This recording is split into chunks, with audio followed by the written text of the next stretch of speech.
ما شعبك الصومالي الآن وحكوا رقبتين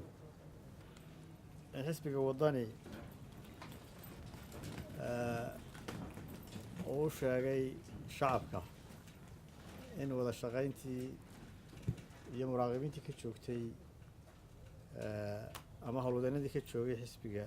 komishanka qaranka ay joojiyeen isagoo markaa tabanaya cabashooyin iyo codsiyo u soo gudbiyey komishanka qaranka inaan jawaab shaafiya laga siinin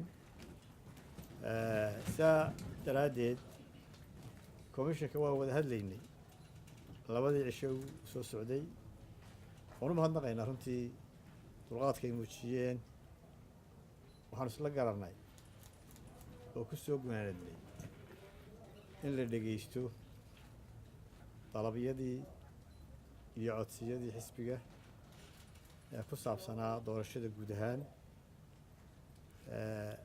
gobolka Maroodijeex degmooyinka Gabiley iyo degmooyinka iyo degmada Hargeysaba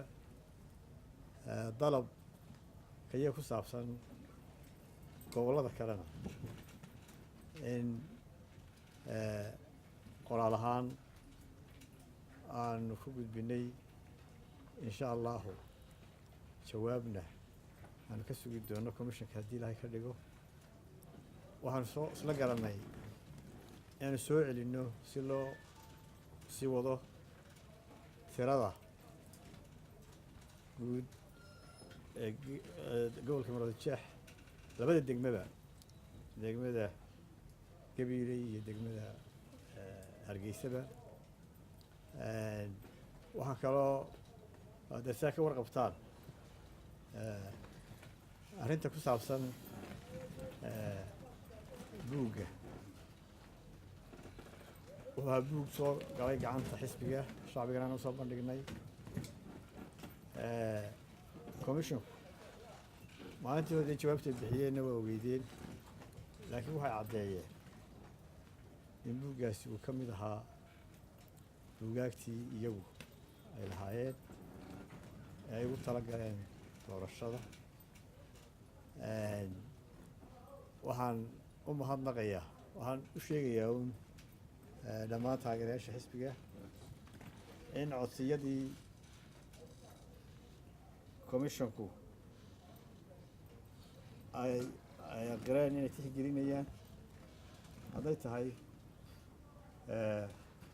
Maroodijeex iyo hadday tahay guud ahaanba dalka waanu mahadnaqaynaa taageerayaasha waxaanu siyaasadda ku wargelinaynaa dhammaan taageerayaasha xisbiga haddii ilaahay ka dhigo taa Hargeysana waa la bilaabayaa kuwa kalena jawaabtii iyo tixgelintii baanu ka sugaynaa